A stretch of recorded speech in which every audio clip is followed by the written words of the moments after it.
จากทริปที่แล้วนี่พวกเราได้เดินทางไปที่อุดมไซแล้วเดินทางมาต่อที่แขวงหลวงน้ำทาสู่ดินแดนแห่งวัฒนธรรมหลากหลายชนเผ่าที่มีวิถีชีวิตที่สวยงามมีแหล่งท่องเที่ยวทางธรรมชาติที่ยังอุดมสมบูรณ์อยู่ผู้คนยิ้มแย้มแจ่มใสมีวัดวาอารามและข้าวซอยเมืองศรีที่เป็นเอกลักษณ์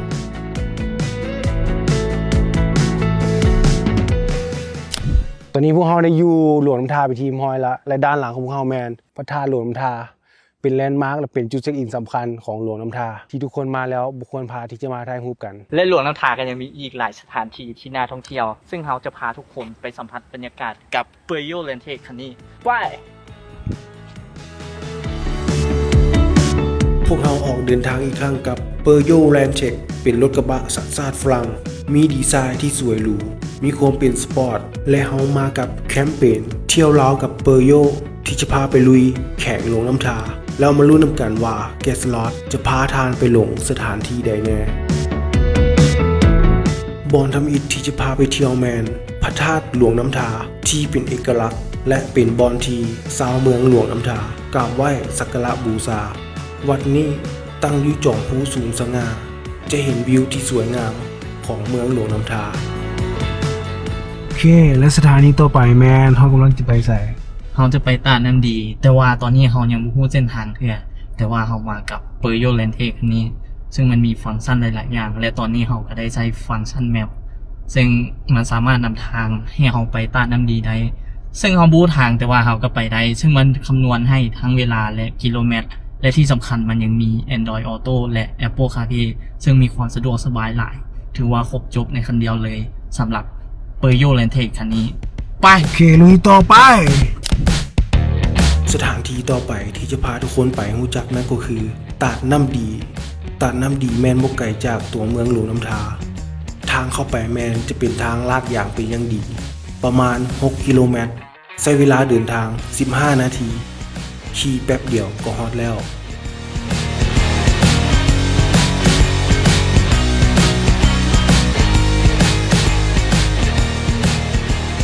ตอนนี้เขาฮอดตาดน้ำดีแล้วก็จะวางงามสุดของแขวงหลวงน้ำทาเดี๋ยวเขาไปเบิ่งพร้อมๆกันว่าสมคำล่ำลือบ่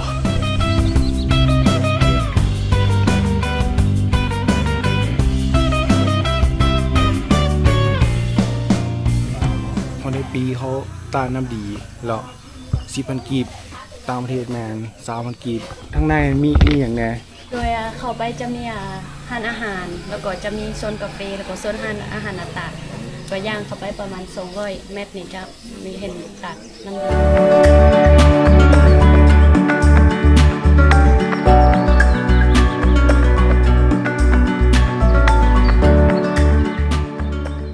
วันนี้เขาจะได้ลองพิซซ่าเต๋าทานนาข้าวซอยครั้งแรกในชีวิตที่จะได้ซิม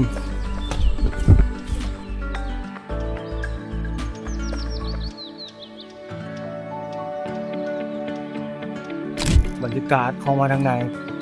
โคตรดีมีเสียงนกเต็มเลย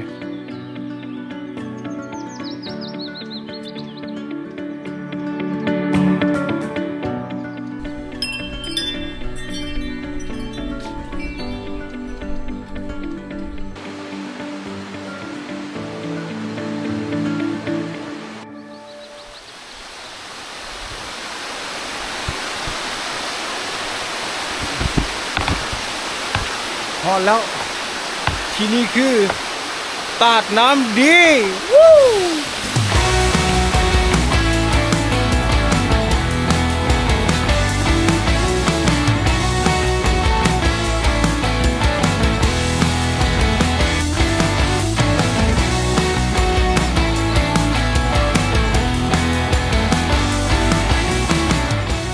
ด้านเทิงของตาดน้ำดีโคตรแจ่ม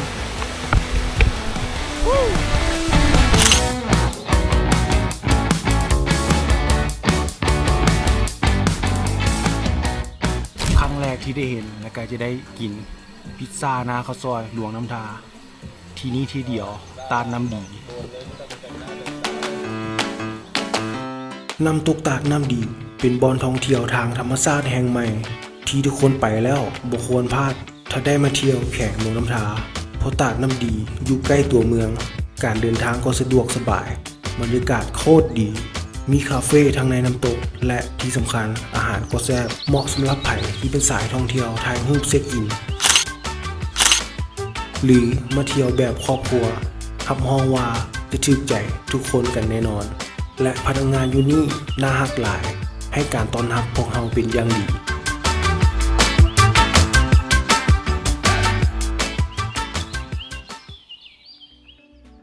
ถ้ามาฮอดแข่งหลวงน้ำทาแล้วผ่านบ่ได้แมนตลาดกลางคืนแข่งหลวงน้ำทาส่วนหลายบอนนี่แม่นจะขายอาหารท้องถิ่นที่หากินอยู่ไสบ่ได้แต่หาได้ที่ตลาดกลางคืนหลวงน้ำทาเท่านั้นยอมรับว่าคึกคืนหลายคนส่วนหลายจะมานั่งกินข้าวยามแลงและนางซิวลงกัน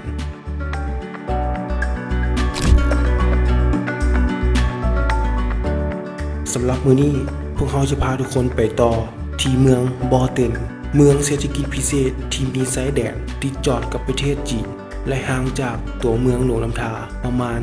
55 กิโลเมตรใช้เวลาเดินทาง1 ชั่วโมง 40 นาทีบอเต็นเป็นอีกเมืองหนึ่งของแขวงหลวงน้ำทาที่ได้รับการพัฒนาอย่างว่องไวเราจะสังเกตเห็นได้จากอาคารบ้านเรือนที่เป็นตึกและคอนโดสูงเรียงซ่อนกันหลายชั้นผู้คนที่อาศัยอยู่เมืองนี้แมนมาจากประเทศจีนเป็นส่วนใหญ่และถ้าว่าถึงเรื่องค่าครองชีพแม่นสูงเอาเรื่องหลายอยู่เมืองนี้หลังจากกลับมาแต่บอตินได้กลับมาพักที่หลวงน้ำทาต่อมื้ออื่นเขามีแผนไปเมืองสิงห์เมืองแห่งข้าวซอยเดี๋ยวขอตัวแวะพักผ่อนก่อนสถานีต่อไปเมืองสิงห์ไปสำหรับมื้อนี้เขาได้เดินทางไปที่เมืองสิงห์และจากเมืองหลวงน้ำทาหาเมืองสิงห์ห่างกันประมาณ60 กิโลเมตรช่วงเขาเดินทางไปแม่นมีฝนตกตลอดการเดินทางดีที่ว่าเขามากับเปอร์โยเลยได้ทดลองใช้ฟังก์ชันกันมืนกันสะบัดแบบออโต้ก็ถือว่าใช้งานเป็นอย่างดีช่วยเฮ็ดให้เราเดินทางอย่างมั่นใจและไวขึ้นแล้วในที่สุดพวกเราก็มาฮอดตอนนี้ค่อยได้อยู่ที่เมืองสิงห์เป็นทีมห้อยละและด้านหลังของค่อยแมนส่วนลักเมืองสิงห์ทุกคนฮู้บ่ว่าเมืองสิงห์เป็นเมืองข้าวซอยถ้าไผมาแล้วบ่ได้กินถือว่ามาบ่ฮอดแด่เดี๋ยวมื้อนี้จะพาไปเบิ่งวิธีการเฮ็ดข้าวซอยแล้วก็ได้ลองซีน้ำกันก่อนที่จะไปเบิ่งการเฮ็ดข้าวซอยเดี๋ยวขี่รถชมตัวเมืองก่อนเดี๋ยวไปเบิ่งพร้อมกันเลยเมืองสิงห์ก็เป็นอีกเมืองหนึ่งที่มีห้องหอยทางด้านประวัติศาสตร์อันยาวนานและได้รับการสถาปนาขึ้นในศตวรรษที่19ในปี 1887 เป็นต้นมาตอนนี้กำลังจะเข้าไปเบิ่งทางในของหอว่างแสดงชนเผ่าเมืองสิงห์ทางในหอว่างแสดงจะมีสุดบรรดาเผ่าหลายๆเผ่ารวมกันแล้วก็จะมีเครื่องมือเฮ็ดการเกษตรเฮ็ดหัตถกรรมชั้นหนึ่งเดี๋ยวจะพาขึ้นไปเบิ่งชั้น2ชั้น2จะเป็นโซนลูกทายหลังจากที่พวกเราได้พาทัวร์เมืองสิงห์แล้วพวกเราจะเดินทางไปเบิ่งวิธีการเฮ็ดข้าวซอยตอนนี้พวกเราได้อยู่บ้านสีเหลืองเฮืองเมืองสิงห์หลวงน้ำทาแล้วก็ได้อยู่ที่เงินเอ่ยคำพุทธซึ่งเพิ่นผลิตข้าวซอยส่งออกทั่วเมืองสิงห์แล้วก็เมืองใกล้เคียงเดี๋ยวไปเบิ่งขั้นตอนการผลิตพร้อมกัน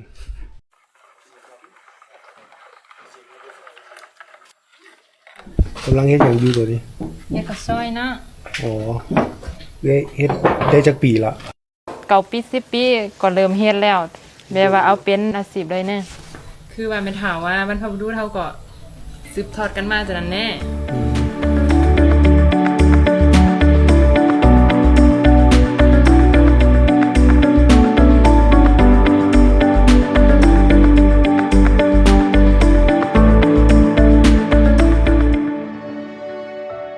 น้องลองชิมบ่น้องชิมบ่สดๆหอมๆนุ่มหอมแม่นแซ่บบ่ข้าวซอยเมืองสิงห์แซ่บเพิ่นบ่ได้เฮ็ดน้ำซุปเพิ่นผลิตแต่เส้นเดียวออกไปกินทานเอื้อยแสงคำเพิ่นที่เพิ่นแนะนำมาไป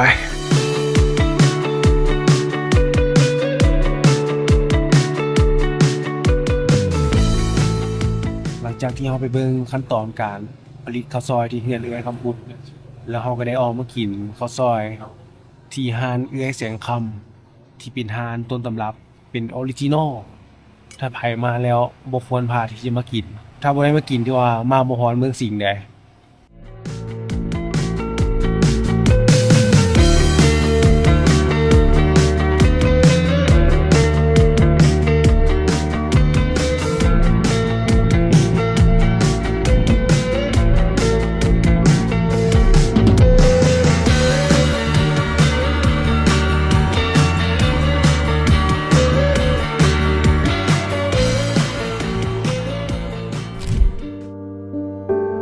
หลังจากเฮากินข้าวซอยแซ่บๆแล้ว พวกเฮาก็ได้ไปกราบไหว้พระธาตุเสียงตึงห่างจากเมืองสิงห์ประมาณ 8 กิโลเมตร และเป็นทางกลับอยู่พอดี เลยแวะเพื่อขอพรขอโชคขอไสก่อนเดินทางกลับสู่นครหลวงเวียงจันทน์นี้ได้มาฮอดพระธาตุเสียงตึงและซึ่งเป็นพระธาตุคู่บ้านคู่เมืองของเมืองสิงห์